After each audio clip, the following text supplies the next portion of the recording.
Olá a todos e bem-vindos a este canto de histórias impactantes. Antes de mergulharmos neste relato de transformação, quero pedir-vos um favor. Subscrevam o canal para não perderem nenhuma das nossas narrações fascinantes. E se esta história vos tocar o coração, não se esqueçam de dar like a este vídeo. Alguma vez se sentiram invisíveis? Como se as pessoas ao vosso redor só vissem uma versão distorcida de vós. Preparai-vos para conhecer uma mulher que não só enfrentou essa invisibilidade, mas a fez em pedaços. O Titã e a Sombra. Um despertar na grande cidade. Ele era dono do horizonte da cidade, mas não suportava ver a sua própria esposa. Alexandre Moura, um titã da indústria, com a imponente silhueta dos seus arranha-céus refletida nos cristais do seu sótão na Avenida da Liberdade, via Leonor Veiga como nada mais do que uma parte necessária, embora profundamente vergonhosa, de uma fusão empresarial. Chamava-a de inexpressiva, um fantasma na sua mansão dourada, uma flor de parede que escondia ativamente do olho público. Mas um fantasma ainda pode ouvir, certo? E depois de um último insulto esmagador, Leonor decidiu que essa flor de parede estava prestes a florescer. Embarcou numa transformação secreta a preparar-se para uma única noite, a Gala de Caridade Metrópolis. Queria mostrar ao seu marido e ao mundo exatamente a quem haviam subestimado. Alexandre Moura não se tinha casado com uma mulher. Havia adquirido um ativo final e crítico. Leonor Veiga era a chave biológica para a bem-sucedida fusão entre as indústrias Moura e as farmacêuticas Veiga. Um acordo orquestrado pelos seus pais num campo de golfe, anos antes de qualquer um deles ter voz nem voto. O trato era inquebrável. A união das suas empresas selar-se-ia com a união dos seus filhos. Alexandre obteve ações de controlo de um império farmacêutico. E Leonor obteve o apelido Moura e uma jaula, embora dourada. O sótão na Avenida da Liberdade era menos um lar e mais um museu do êxito de Alexandre. Era uma extensão fria de mármore, cristal e aço, com vistas panorâmicas de uma cidade que o adorava. E neste extenso testemunho do seu poder, Leonor era o fantasma. Era calada, discreta e, segundo a opinião mordaz de Alexandre, dolorosamente simples. Tinha uns olhos inteligentes cor de avelã que o viam tudo, mas os mantinha cabisbaixos. O seu cabelo castanho cinza costumava estar apanhado num coque simples e severo, e o seu armário consistia numa rotação de cardigans bege, cinzentos e azul marinho, e saías discretas que pareciam desenhadas para que se fundisse com o custoso papel de parede. Alexandre era um homem esculpido pela ambição e a arrogância. Com traços escuros e afiados, um físico moldado por treinadores pessoais e uma coleção de fatos da Rua Garrett, acaparava a atenção onde quer que fosse. Prosperava sob os holofotes. O seu nome era uma presença constante nas páginas da Forbes e da Vogue. A sua esposa, no entanto, era a sua vergonha secreta. Nos 3 anos de casamento, nunca a havia levado voluntariamente a um evento público importante. Nas raras ocasiões em que a sua presença era inevitável, a apresentava com um gesto desdenhoso da mão. Ela é a Leonor, antes de voltar imediatamente a sua atenção para alguém mais importante, mais bonito, mais interessante. A troça não era sempre tão pública. Mais frequentemente, era uma série diária de pequenos e agudos cortes. "Pelo amor de Deus, Leonor, vais usar isso outra vez?" Troçava enquanto ela descia para tomar o pequeno almoço. O seu simples vestido cinzento em marcado contraste com o seu imaculado fato de Tom Ford. "Tens um cartão preto sem limite. Tenta parecer que estás casada comigo, não com o meu contabilista." Ela só murmurava um tranquilo: "Estou cômoda, Alexandre. o que só parecia enfurecê-lo mais. A comodidade é o luxo da gente que não precisa de ser vista, replicava, sem sequer levantar o olhar do seu tablet. A sua crueldade era casual, um subproduto irrefletido do seu imenso ego. Nunca considerou os seus sentimentos porque para ele não era uma pessoa completa. Era uma obrigação contratual, um móvel vivente.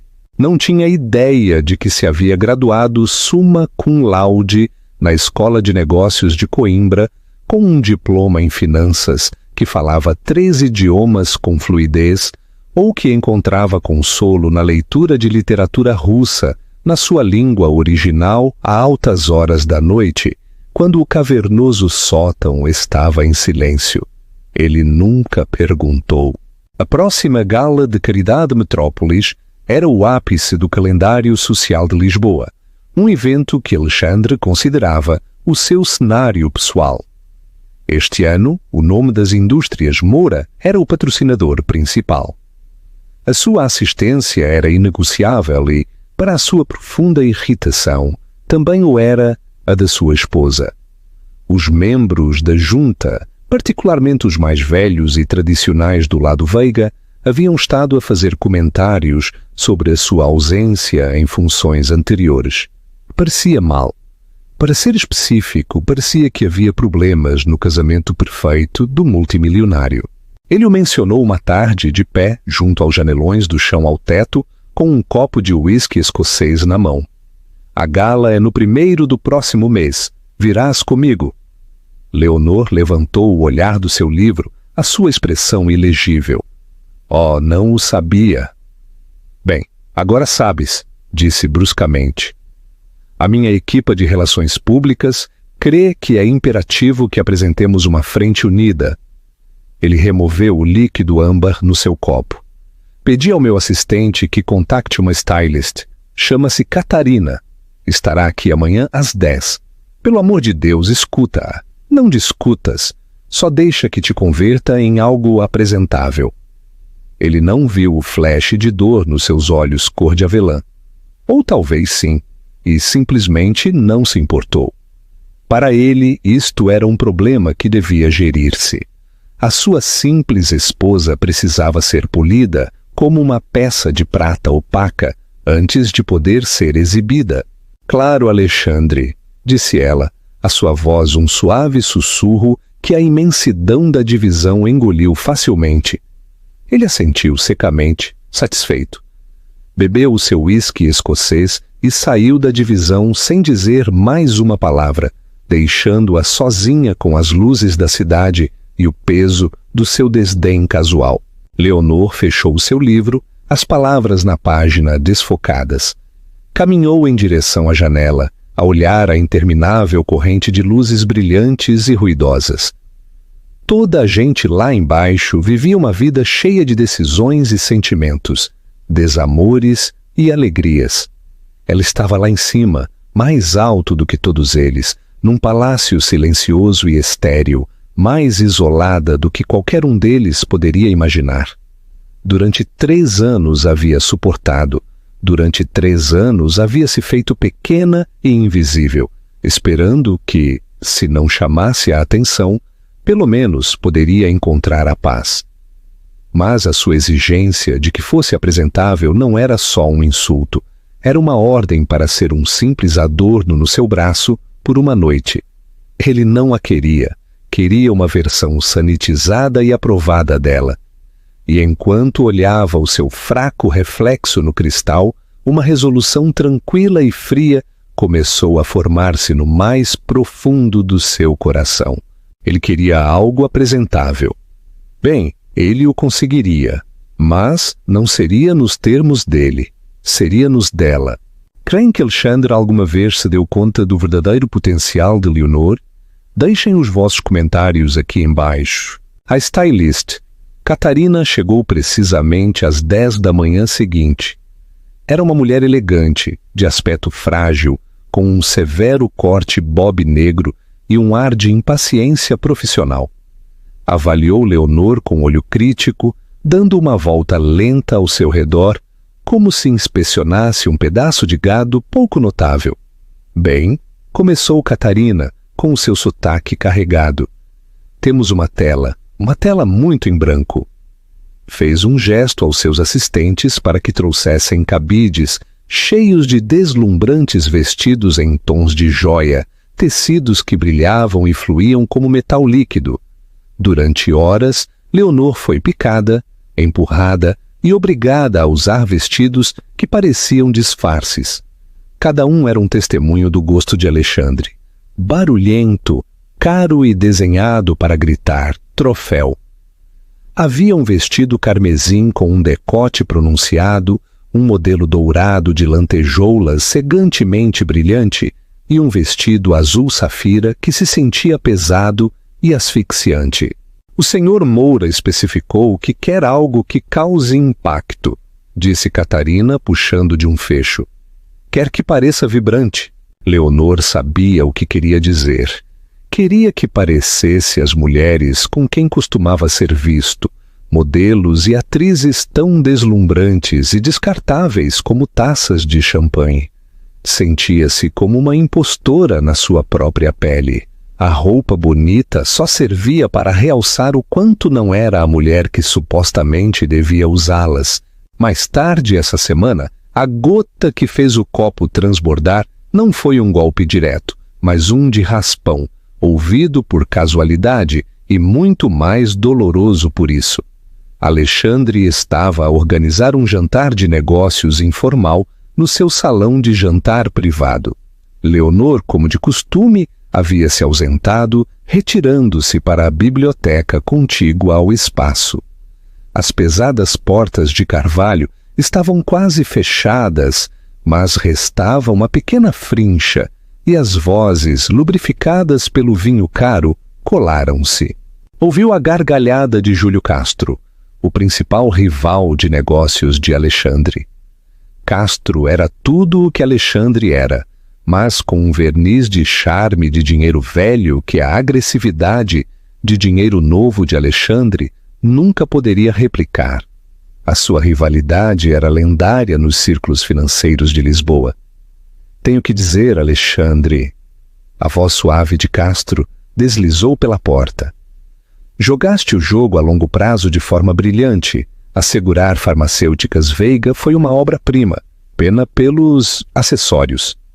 Os amigos de Alexandre riram. A Leonor cortou-lhe a respiração. Sabia que falavam dela.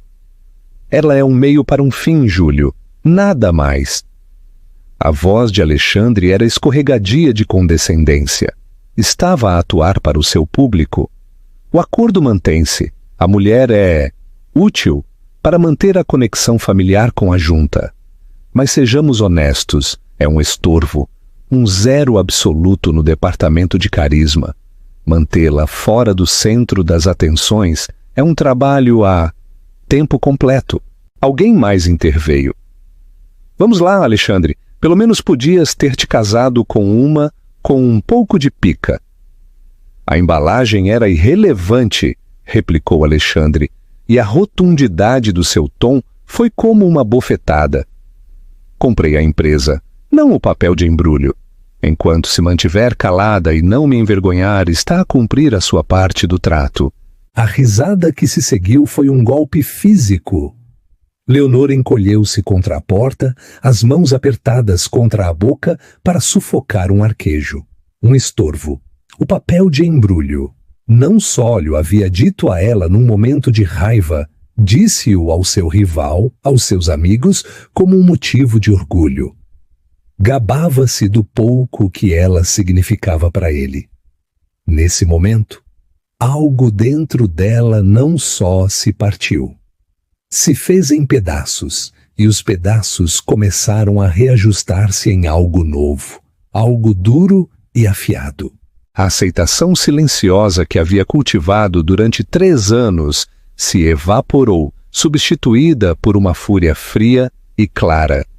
Havia sido um fantasma na sua casa, uma nota de rodapé na sua vida, uma obrigação contratual que apenas tolerava. Já não mais. Afastou-se da porta em silêncio, os seus movimentos graciosos e seguros. Foi ao seu dormitório, o que estava no extremo oposto do sótão ao de Alexandre, e se sentou na sua antiga secretária de escrita. Abriu uma pequena gaveta oculta e tirou uma agenda gasta, encadernada em couro.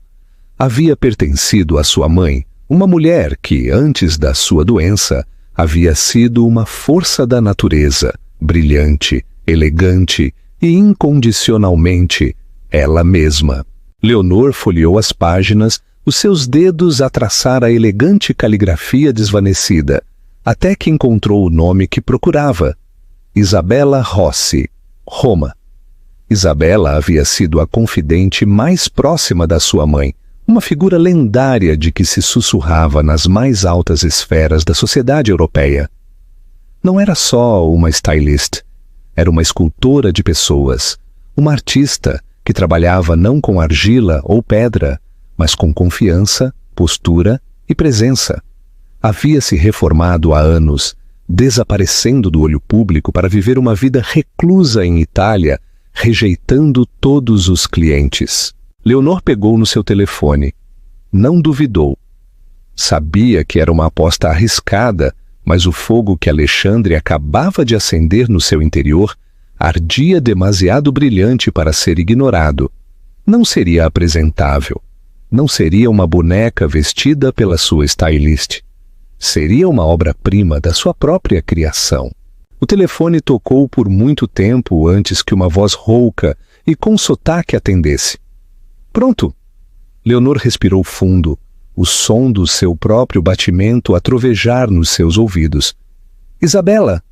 Disse a sua voz firme e clara, desprovida do seu habitual sussurro. Sou Leonor Veiga, sou a filha de Catarina Veiga, preciso da tua ajuda. Houve um longo silêncio do outro lado da linha. Leonor pôde ouvir o débil som das cigarras. Um mundo de distância do silêncio estéril do seu sótão. A rapariga da Catarina? A voz de Isabella Rossi era um grasnido baixo e fumado, como uísque envelhecido. Não ouço esse nome há anos. Estou reformada, querida. Eu sei, disse Leonor, a sua voz a ganhar força. Não ligaria se não fosse importante. Não se trata de um vestido. Se trata de... uma ressurreição? Outra pausa. Isabella estava intrigada. Ressurreição. Essa é uma palavra muito grande. Ele me chamou papel de embrulho, disse Leonor, as palavras com sabor a cinza. Disse que era um estorvo que tinha que esconder. Vai me exibir na Gala Metrópolis e espera que eu seja o seu acessório, tranquilo e simples. Recuso-me. As cigarras zuniram, e depois uma gargalhada grave retumbou pelo telefone. Ah, um homem? É sempre um homem? A tua mãe teria queimado todo o mundo dele por dizer tal coisa. Tu tens o fogo dela dentro de ti, creio. Só está adormecido. Muito bem, passarinho. Vejamos se podemos ensinar-te a rugir. Estarei em Lisboa em 2 dias. Cancela essa Catarina. Temos trabalho a fazer. A linha se cortou. Leonor sentiu uma descarga de adrenalina pura. O jogo acabava de mudar. No dia seguinte, despediu uma Catarina desconcertada, dizendo-lhe simplesmente que os seus serviços já não eram necessários. Depois informou Alexandre que ela se encarregaria dos seus próprios arranjos para a gala. Ele mal levantou o olhar da sua secretária. Bem, só não apareças com um dos teus cardigans cinzentos. Já passarei por vergonha o suficiente. Estava tão seguro da sua percepção dela que não podia imaginá-la a fazer nada de importante. O seu desinteresse foi a cobertura perfeita. Isabella Rossi não era o que Leonor esperava. Não era um turbilhão de beijos no ar e jargão de moda. Era uma mulher com uns 60 e poucos anos, com olhos escuros penetrantes, uma madeixa de cabelo prateado, apanhada num elegante coque e uma aura de autoridade absoluta. Chegou pela entrada de serviço com uma única mala e examinou o sótão com um olhar de profundo desdém. Este lugar não tem alma, declarou. É uma caixa forte com vistas. Com razão te escondes. O seu trabalho começou não num armário, mas na mente de Leonor. Durante os primeiros dias não olharam nem uma única peça de vestuário. Falaram. Isabela fez com que Leonor lhe contasse tudo sobre a sua infância, o seu amor pelos números e a literatura, as suas ambições esquecidas, o peso lento e esmagador do seu casamento. Isabela ouviu. O seu olhar nunca vacilou, dissecando cada palavra, cada hesitação. Tu te tornaste invisível como um escudo, concluiu Isabela uma tarde, enquanto estavam sentadas no solário mal usado. Pensas que se não te conseguirem ver, não te podem magoar? Mas um escudo também pode ser uma jaula, Leonor. Tu te trancaste dentro. O treino foi rigoroso e holístico. Isabela era uma sargento instrutora de Dior. Começaram com a postura. Ombros para trás. Os teus antepassados não eram invertebrados. Anda, caminha como se fosses dona do chão que pisas, não como se pedisses desculpa por ocupar espaço. Leonor passou horas a caminhar de um lado para o outro no longo corredor com uma pilha de livros sobre a cabeça, até que o seu hesitante arrastar de pés se transformou num passo grácil e seguro. Depois veio a sua voz. Isabela a fez ler poesia em voz alta, a projetar a partir do seu diafragma. A tua voz é um sussurro. Um sussurro é para segredos e orações, não para a sala de reuniões ou o salão de baile. Fala como se esperasses ser ouvida. Os seus suaves murmúrios lentamente ganharam timbre e força, tornando-se medidos e claros. Isabela também perscrutou os seus hábitos. Deixa de te esconder atrás do teu cabelo, deixa de olhar para o chão. O contato visual não é um desafio, é uma conversação. Deixa que vejam a inteligência nos teus olhos. Assustará os fracos e impressionará os fortes. Enquanto Isabela estava a remodelar a sua presença, Leonor estava secretamente a reconstruir a sua independência. Há anos havia herdado uma carteira de ações modesta, mas respeitável, da sua avó. Alexandre, depois de uma olhadela superficial, a havia descartado como dinheiro de bolso e se havia esquecido por completo. Mas Leonor, com a sua educação de Coimbra e uma mente financeira brilhante e inexplorada, a havia estado a gerir meticulosamente. Na privacidade do seu estúdio, a altas horas da noite, não só lia Tolstói. Analisava as tendências do mercado, fazendo investimentos atrevidos e calculados em novas empresas tecnológicas e empresas emergentes de biotecnologia. O seu dinheiro de bolso havia crescido silenciosamente até se converter numa fortuna substancial, um ninho secreto que lhe dava uma crescente sensação de poder. Era o seu plano de fuga muito antes de saber que estava a planear uma fuga. Finalmente, uma semana antes da gala, Isabela se ocupou do papel de embrulho. Não trouxe cabides de vestidos. Em vez disso, ela e Leonor colaboraram. Não procuraram tendências. Procuraram uma declaração. Isto não se trata de ser bonita, explicou Isabela, desenhando designs num caderno. Alexandre está rodeado de beleza. É comum, é barata. Isto se trata de ser inesquecível. Criaremos um enigma. Quando entrares nessa sala, não devem dizer, é linda. Devem dizer, quem é essa? Encomendaram um vestido a um designer de vanguarda recluso em Antuérpia, cujo trabalho estava mais perto da arte do que da moda. Era uma obra-prima de seda azul meia-noite que parecia beber a luz, estruturada com precisão arquitetônica, mas a fluir com uma graça etérea. Era elegante, poderosa e absolutamente única. Era um vestido que não usava a mulher. A mulher tinha que habitá-lo. A transformação física foi a peça final. Um stylist de cabelo de primeiro nível, sob juramento de segredo, foi trazido de Paris. Cortou o seu cabelo castanho cinza, deu-lhe camadas para emoldurar o seu rosto e o tingiu de um castanho rico e caloroso, com súbitos flashes avermelhados. Uma maquilhadora, uma lenda no mundo editorial, lhe mostrou como acentuar os seus pômulos altos e definir os seus grandes e inteligentes olhos cor de avelã, fazendo-os o ponto focal mais chamativo do seu rosto. À tarde da gala, Leonor olhou o seu reflexo. A mulher que a olhava era uma estranha, mas também, paradoxalmente, a versão mais honesta de si mesma que jamais havia visto. A simplicidade havia-se ido, despojada para revelar a força que sempre havia estado ali. O medo havia-se ido, substituído por uma determinação tranquila e fria. Isabela estava atrás dela, com um sorriso orgulhoso no seu rosto. "Aí estás tu, querida", disse suavemente. "Perguntava-me quando irias aparecer."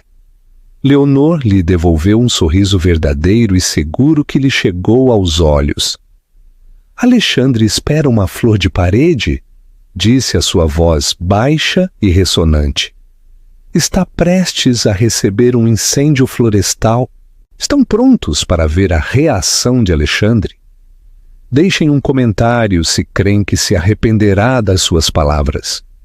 Não se esqueçam de seguir o canal para mais conteúdo como este.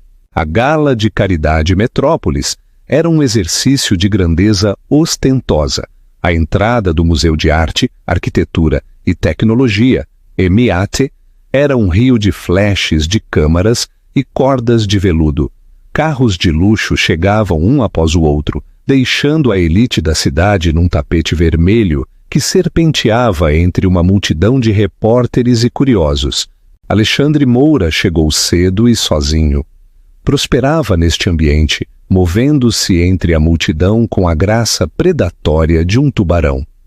Vestia um smoking a brilhar e feito à medida, a tela escura um contraste perfeito com a sua ambição implacável. Apertava mãos com políticos, trocava elogios com rivais de negócios e posava para as câmaras com um sorriso fácil e praticado. Estava no seu elemento. Várias pessoas perguntaram pela sua esposa. "Onde está a Leonor esta noite, Alexandre?" perguntou um corpulento diretor executivo bancário. Alexandre deu um suspiro teatral e desdenhoso. "Oh, já sabes a Leonor. Provavelmente ainda está a decidir que tom de beijo usar."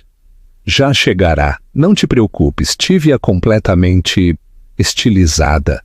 Poderá até ser reconhecível esta noite." Piscou, e os homens à sua volta partilharam uma risada cúmplice. Sentiu uma familiar pontada de irritação. Só esperava que não fizesse nada para o envergonhar ativamente. Serviu-se de uma taça de champanhe e se colocou perto da grande escadaria, o ponto de entrada principal para o salão de baile onde podia estabelecer o seu corte. Estava imerso numa conversa com Júlio Castro, a sua conversa uma dança educada de insultos velados e jogos de poder, quando um repentino silêncio se apoderou do vestíbulo, normalmente ruidoso. Não foi um silêncio abrupto, mas sim uma onda de quietude que se espalhou à medida que as conversas se detinham e as cabeças começavam a girar, uma por uma em direção à entrada. Um murmúrio de sussurros se seguiu. Alexandre, incomodado pela interrupção, olhou impaciente em direção à escadaria. E então a viu. Por um momento, o seu cérebro simplesmente se recusou a processar a imagem. Viu uma mulher a descer a grande escadaria de mármore, e o seu primeiro pensamento foi que devia ser uma estrela de cinema, ou talvez a realeza europeia da qual não lhe haviam informado.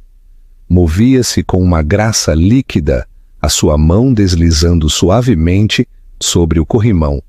O vestido, uma criação impressionante de seda azul meia-noite, parecia absorver a luz à sua volta, criando uma aura de mistério e poder. Não era revelador, mas ajustava-se a uma figura surpreendentemente esbelta e forte. O seu cabelo castanho escuro, rico, capturava a luz a emoldurar um rosto com pômulos esculpidos e uma expressão decidida, mas serena. Mas foram os seus olhos os que mantiveram a sala cativa. Eram grandes, inteligentes e varriam a multidão com um olhar tranquilo e seguro. Não havia timidez, nem desculpa neles. Tinham um poder silencioso e formidável. Alexandre sentiu uma estranha e invulgar opressão no peito. Franziu os olhos ligeiramente, um flash de confusão a cruzar as suas feições. Havia algo na linha da sua mandíbula, na forma dos seus olhos. Júlio Castro, parado ao seu lado, soltou um assobio baixo. "Meu Deus!" murmurou, a sua habitual máscara cínica a cair por um segundo. "Agora essa é uma mulher. Quem é ela?" A mulher chegou ao pé da escadaria. As câmaras, que haviam estado focadas numa famosa atriz, viraram-se para ela num movimento frenético e unificado, o som dos obturadores como uma saraivada. Ela não se imutou, não posou, simplesmente se deteve, os seus olhos a continuarem a sua tranquila inspeção da sala. E então, o seu olhar pousou em Alexandre. Manteve os seus olhos por um segundo carregado. Um fantasma de um sorriso, enigmático e frio, tocou os seus lábios. Foi nessa sorriso onde o mundo de Alexandre se inclinou sobre o seu eixo. O reconhecimento chocou contra ele com a força de um golpe físico. O ar abandonou os seus pulmões. A taça de champanhe na sua mão sentiu-se subitamente pesada, estranha. Era Leonor. Era a sua esposa, a sua simples e invisível esposa bege, mas não podia ser. A mulher que tinha à sua frente era uma deusa, uma rainha. Comportava-se com uma autoridade que ele nunca havia visto. O cabelo cinzento havia desaparecido. A roupa desleixada havia desaparecido. Os olhos cabisbaixos e a postura de desculpa haviam desaparecido. Cada rasto da mulher que tão casualmente havia ridicularizado e desvalorizado havia sido aniquilado. No seu lugar estava esta impressionante estranha que carregava o rosto da sua esposa. "Alexandre, estás bem? Pareces ter visto um fantasma?" disse Júlio Castro com um toque de diversão na sua voz. Seguiu o olhar atônito de Alexandre e as suas sobrancelhas se ergueram com incredulidade. "Espera um minuto, essa é... Leonor." Alexandre não pôde responder. Estava completamente, absolutamente sem palavras. A sua boca estava seca. A sua mente era uma voragem de confusão e uma estranha e aterrorizante nova emoção. Ciúmes. Observou paralisado como vários dos homens mais poderosos da cidade, homens que ele havia estado a tentar impressionar a noite toda, começaram a mover-se em direção a ela, as suas expressões uma mistura de admiração e intensa curiosidade. Ela os cumprimentou com um discreto aceno e um sorriso caloroso, mas reservado. A sua voz, quando falou, não era o sussurro a que ele estava acostumado, mas um tom baixo e melodioso que se ouvia facilmente. Ele havia querido que fosse apresentável. Havia querido que fosse um acessório. Mas isto não era um acessório, isto era uma supernova. E não só havia entrado na sala, havia se apropriado dela. O resto da noite se desenrolou como um sonho febril para Alexandre. Sentia-se como se tivesse sido relegado ao papel de espectador no seu próprio evento, observando um drama que não entendia, protagonizado por uma mulher que acreditava conhecer. Viu a sua esposa, esta nova e incrível Leonor, mover-se entre a brilhante multidão da gala, não com a incerteza tímida que esperava, mas com a compostura de uma diplomata experiente. Antes que pudesse recuperar-se do seu choque inicial e atravessar o salão em direção a ela, foi interceptada por Júlio Castro. Alexandre observou com a mandíbula tensa como o seu principal rival pegava na mão de Leonor, inclinando-se ligeiramente para lhe beijar os nós dos dedos, num gesto de galanteria do velho mundo. «Leonor», disse Júlio, a sua voz tingida de admiração genuína, «devo confessar que quase não te reconheço. Estás absolutamente magnífica». Alexandre esperava que Leonor corasse, que gaguejasse, que se encolhesse perante a atenção. Em vez disso, ela inclinou a cabeça com graça. «Obrigada, Júlio. É espantoso o que uma mudança de perspectiva pode fazer». A sua resposta foi suave, engenhosa e continha um subtil duplo significado que claramente não passou despercebido para Castro, quem riu em sinal de apreço. Alexandre começou a caminhar em direção a eles, um instinto possessivo e primário a ativar-se. Essa era a sua esposa. O que estava Castro a fazer? Mas enquanto se aproximava, Leonor se voltou para cumprimentar Marcos Espírito, o notoriamente recluso multimilionário tecnológico. Alexandre havia estado a tentar conseguir uma reunião com Espírito há meses. Agora a sua esposa estava-se a falar com ele, como se fossem velhos amigos. «Senhor Espírito», disse, a sua voz clara e tranquila, «me fascinou a recente aquisição da sua empresa da firma de logística de IA, Omnicorp. A sua modelagem preditiva é revolucionária, mas imagino que o verdadeiro desafio será integrar a sua volátil base de código com a sua infraestrutura existente». Espírito, um homem que desprezava notoriamente as conversas triviais, olhou para ela com genuína surpresa e interesse. «O senhor segue a logística de IA?» «Eu sigo os investimentos inteligentes», respondeu Leonor suavemente. E essa foi uma das mais inteligentes que vi em todo o ano. Alexandre parou de repente. Não fazia ideia de que ela sequer soubesse o que era a logística de IA. Observou, atônito, como ela e Espírito se envolviam numa animada conversa técnica, Espírito a anuir com entusiasmo. Os poderosos e a socialite que os rodeavam se sentiram atraídos para a sua órbita, não só pela sua deslumbrante aparência, mas pela palpável inteligência e confiança que irradiava. Sentiu uma pontada quente de algo feio e desconhecido, ciúmes. Rapidamente se seguiu um sentimento ainda mais inquietante. Ela era irrelevante para ele. Não o procurava, não parecia precisar da sua validação ou da sua presença. Estava a construir as suas próprias conexões, a monopolizar o seu próprio protagonismo. Finalmente conseguiu encurralá-la perto do terraço. «Leonor», disse, a sua voz saindo mais áspera do que pretendia. «O que é isto tudo? O que fizeste a ti mesma?» Ela se virou para olhá-lo. Os seus olhos cor de avelã, frios e diretos. O olhar neles não era o de uma esposa que saúda o seu marido, mas o de uma estranha a avaliar um obstáculo. «Decidi usar algo mais do que bege, Alexandre. Crês que ficarias satisfeito?» «Satisfeito? Isto é um disfarce? Um truque ridículo?» sibilou a tentar recuperar o controlo.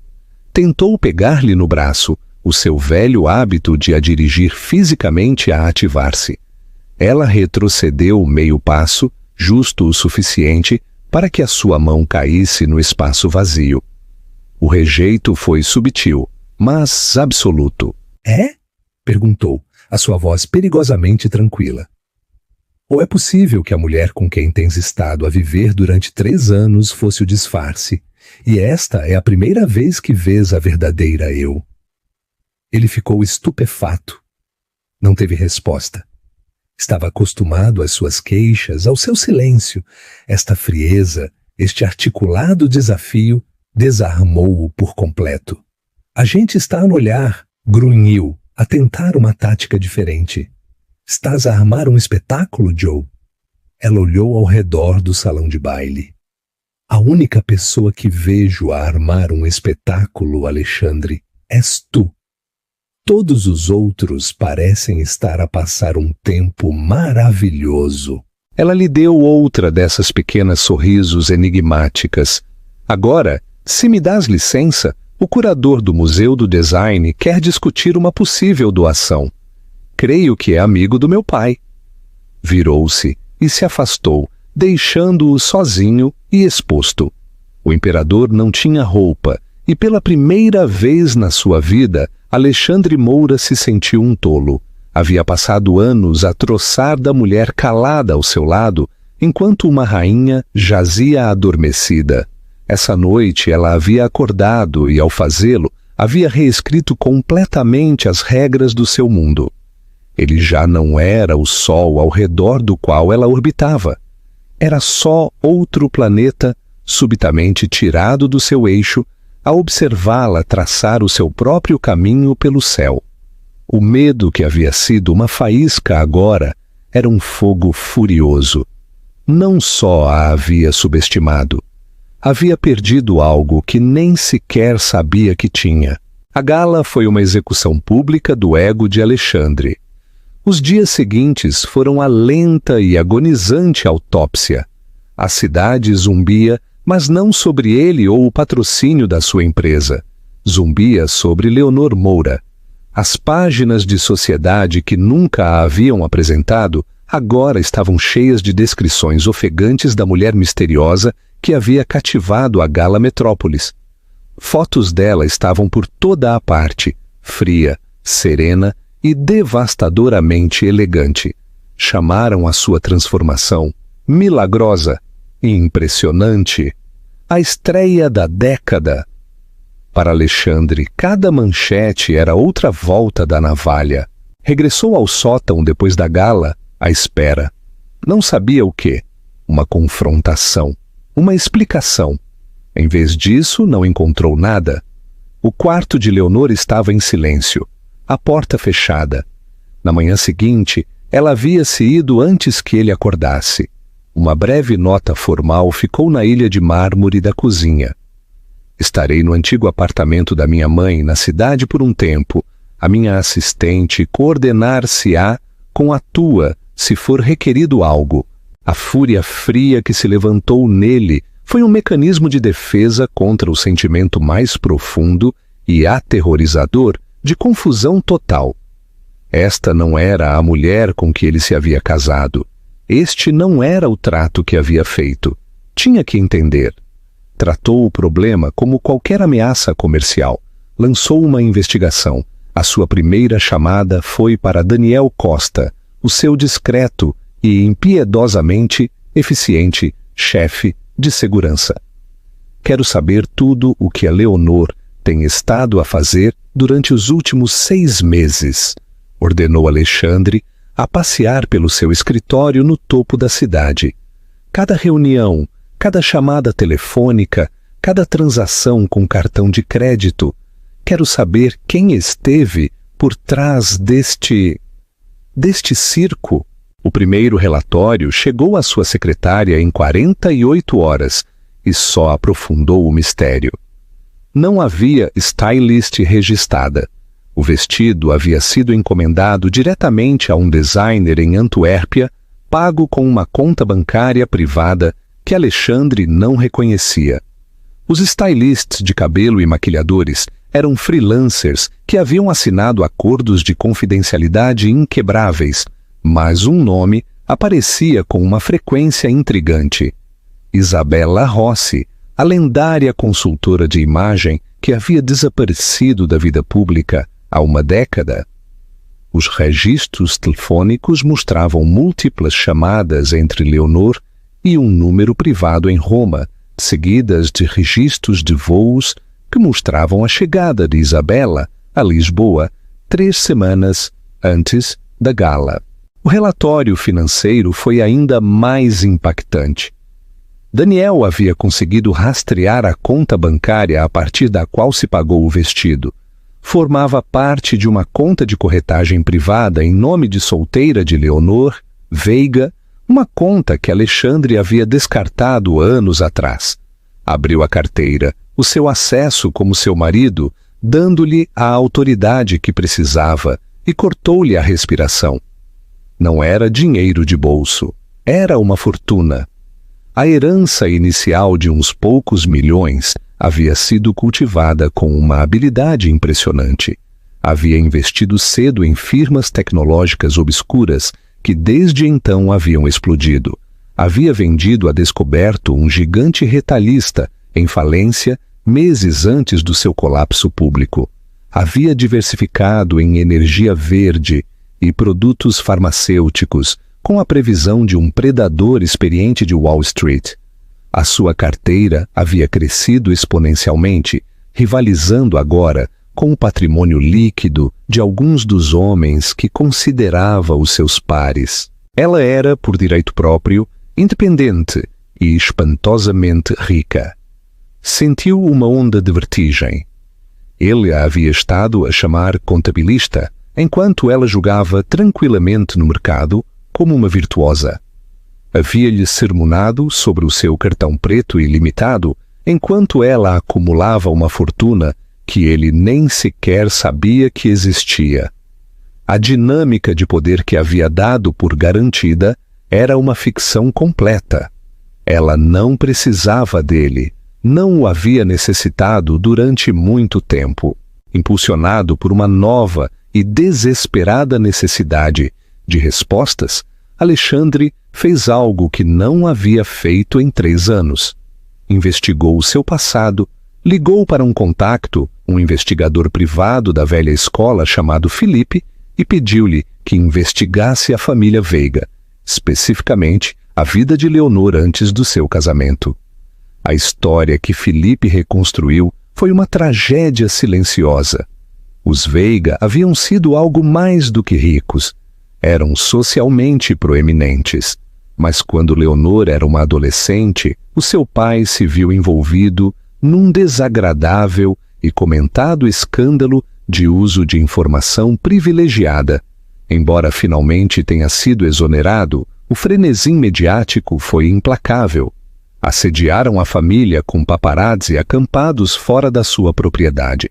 Um fotógrafo particularmente agressivo havia causado um acidente automobilístico que feriu gravemente a sua mãe, Catarina, uma lesão da qual nunca se recuperou por completo, o que a levou a depender dos analgésicos que finalmente contribuiriam para a sua morte precoce. O trauma havia mudado profundamente Leonor. Havia sido brilhante, vibrante e à beira de uma carreira brilhante. Mas a natureza predatória do olho público, a forma em que a sua família foi destroçada por desporto, a havia empurrado a esconder-se. A sua simplicidade, a sua quietude, a sua invisibilidade não era a sua natureza. Era uma fortaleza. Ela havia construído deliberadamente um casulo ao seu redor, um mecanismo de defesa para assegurar-se de que ninguém a voltaria a olhar, julgar ou ferir.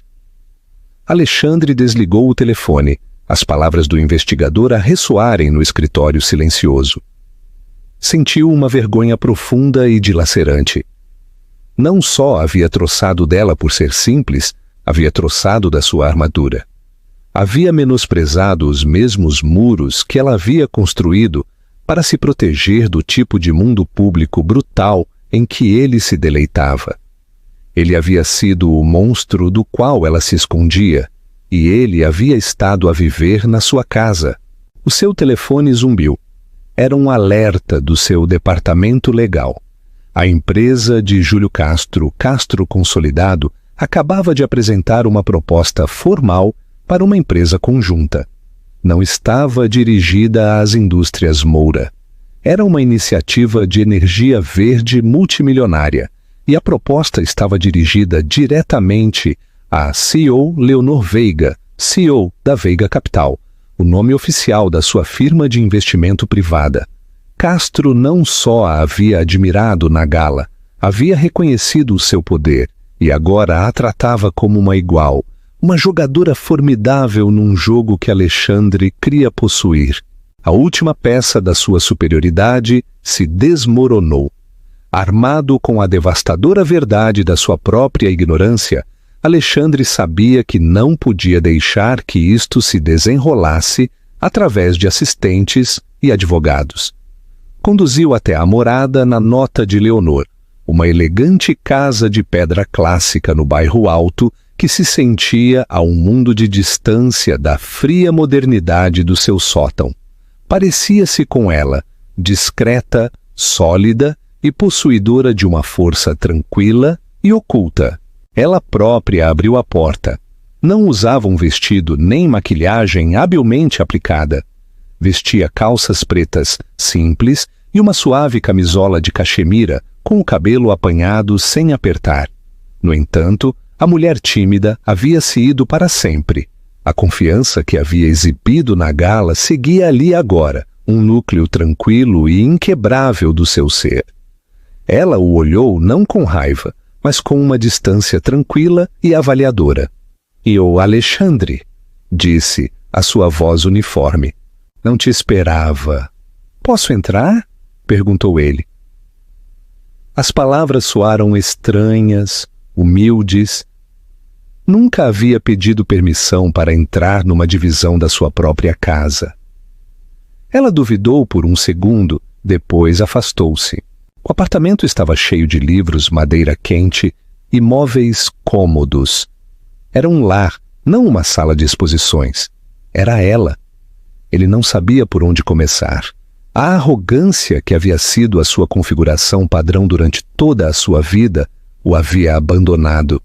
A gala começou, a sua voz rouca. "Eu fui um tolo", disse. A admissão custou-lhe mais do que qualquer negócio falhado. "Um tolo cruel e cego. Li os relatórios, Leonor, sobre as tuas finanças, sobre a tua família, sobre o que aconteceu à tua mãe." A sua expressão tranquila vacilou por um momento, um flash de dor antiga nos seus olhos. "Fizeste-me investigar. Não era uma acusação, só uma declaração de factos.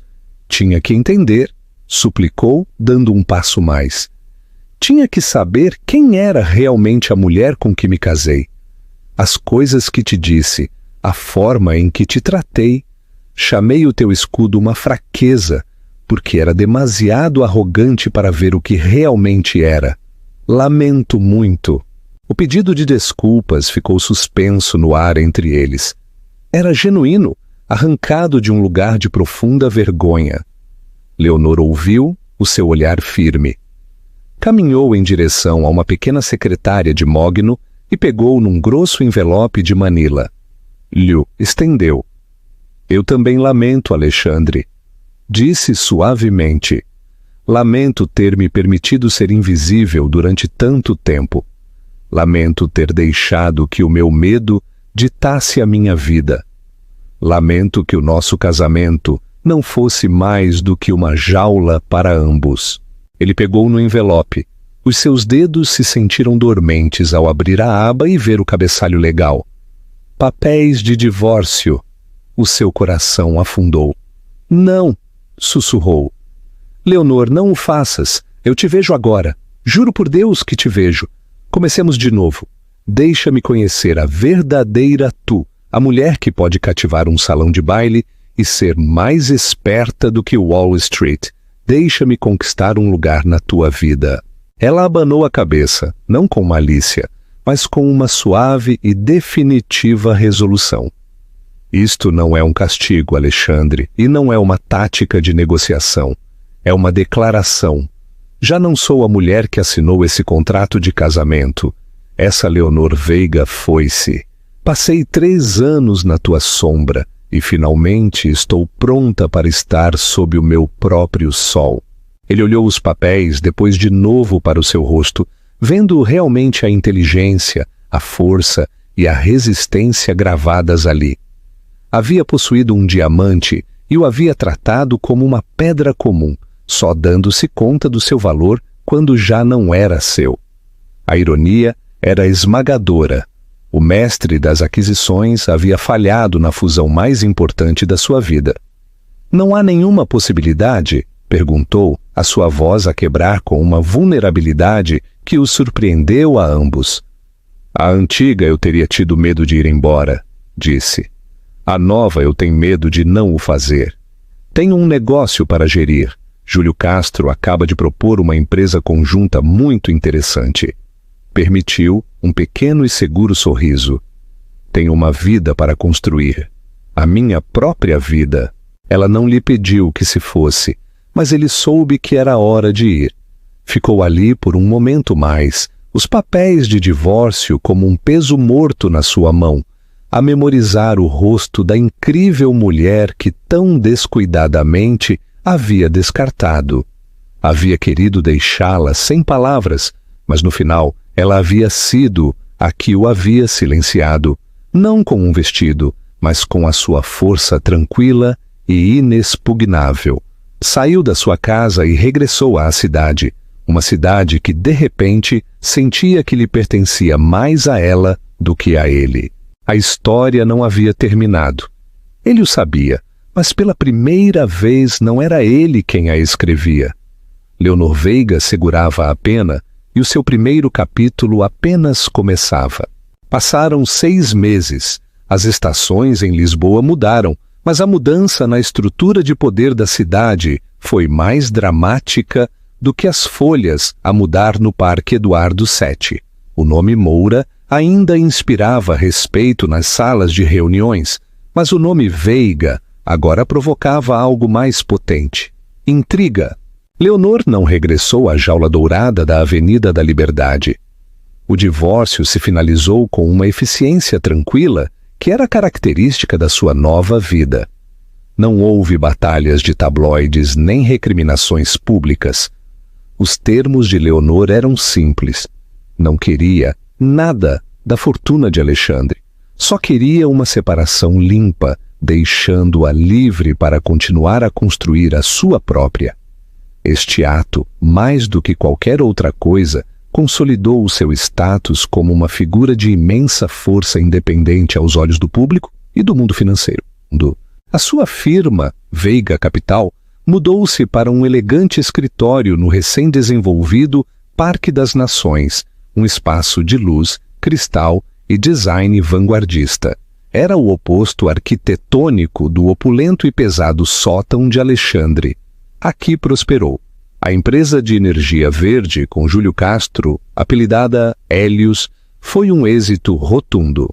Estavam a adquirir terrenos, a inovar e a atrair investidores que se sentiam atraídos não só pela rentabilidade do projeto, mas pela formidável reputação de Leonor, pela sua investigação meticulosa e investimento ético. A sua parceria com Júlio era de profundo respeito intelectual. Ele era um astuto homem de negócios, mas encontrava-se constantemente impressionado pela sua capacidade para ver ângulos que ele havia passado por alto, para calcular riscos com uma precisão tranquila que roçava o profético. As suas reuniões eram um rápido intercâmbio de ideias, dados e estratégia. Hélios está estável, mas precisamos diversificar as nossas aquisições do 4º trimestre, afirmou Leonor uma tarde, de pé em frente a um quadro digital na sala de conferências. O clima geopolítico é demasiado instável para depender unicamente da energia solar. Estou à procura de uma empresa na Finlândia especializada em captura geotérmica. A sua tecnologia está 10 anos à frente. Júlio se reclinou na sua cadeira com um sorriso genuinamente impressionado no seu rosto. Finlândia. Claro. Enquanto todos os outros olham para o deserto, tu olhas para debaixo do gelo. Nunca deixas de me surpreender, Leonor. Trata-se de ver todo o tabuleiro, Júlio, respondeu ela, a sua confiança natural e modesta. Não havia flerte entre eles, nem rasto do romance que os colunistas de Mexericos queriam desesperadamente inventar. A sua era uma conexão forjada no crisol da ambição e da brilhante mútua. Era, à sua maneira, mais íntima e muito mais poderosa do que um simples romance. Entretanto, Alexandre Moura vivia no eco da sua antiga vida. O extenso sótão, que alguma vez foi um símbolo do seu domínio, agora parecia um mausoléu. O silêncio era imenso.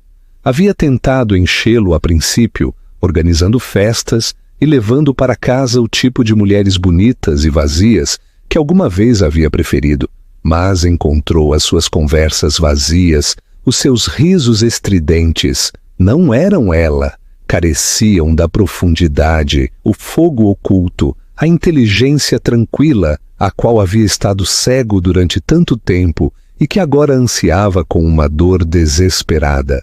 Ele a via, claro. Era impossível não o fazer. Viu-a na capa da Forbes, perfilada como a titã tranquila de Wall Street. Viu fotos de paparazzi dela a sair de uma conferência em Genebra, exibindo um chique elegante com um tailleur de calça à medida. A sua expressão concentrada e serena. Viu-a a ser entrevistada em cadeias de notícias financeiras, a falar com uma eloquência e autoridade que lhe oprimiram o coração, com uma mistura de orgulho e profunda perda. Uma noite, estava a olhar do seu automóvel, preso no trânsito da Avenida da República. Um painel publicitário digital em cima dele iluminou-se. Era um anúncio da iniciativa Helios. Mostrava uma imagem impecável de um parque eólico ao amanhecer, e na parte inferior, os logótipos corporativos de Castro Consolidado e Veiga Capital, o nome dela iluminado a 20 pés de altura. O seu rival e a sua ex-esposa a construir o futuro juntos. Finalmente entendeu. Havia passado a sua vida a adquirir coisas, empresas, edifícios, ativos. Havia tratado Leonor como a sua aquisição definitiva e, na sua arrogância, nunca se havia dado ao trabalho de olhar dentro do papel de embrulho. Havia possuído um tesouro e o havia deixado escapar dos seus dedos porque era demasiado tolo para reconhecer o seu valor. O seu telefone zumbiu. Era o seu pai. Alexandre, disse a voz áspera do idoso, vejo que a tua ex-esposa está a causar sensação. Talvez devesses ter prestado mais atenção ao que tinhas. A linha se cortou. A crítica do único homem cuja aprovação sempre havia procurado foi o golpe final e esmagador. Alexandre olhou do painel publicitário, do seu nome iluminado, para o seu próprio reflexo na polida janelinha da sua limusina. Viu um homem que o tinha tudo e nada. Tinha o dinheiro, o poder, o horizonte, mas estava completa e absolutamente sozinho. A quilômetros de distância, no seu próprio escritório, Leonor estava junto à janela, a olhar a mesma cidade. Não via uma coleção de edifícios que ele possuía. Via uma rede de oportunidades, um futuro que estava a construir aos seus próprios termos. Os últimos 3 anos haviam sido um inverno tranquilo e doloroso, mas agora era primavera e tudo começava a crescer. Tomou um gole do seu chá com um pequeno e genuíno sorriso no seu rosto e voltou ao seu trabalho. O sol se punha, projetando longas sombras sobre a cidade, mas no seu mundo sentia-se como o amanhecer. A história de Leonor é um poderoso recordatório de que as pessoas mais caladas frequentemente têm mais a dizer e que a verdadeira força não se trata do barulho que fazes, mas dos câmbios que inspiras.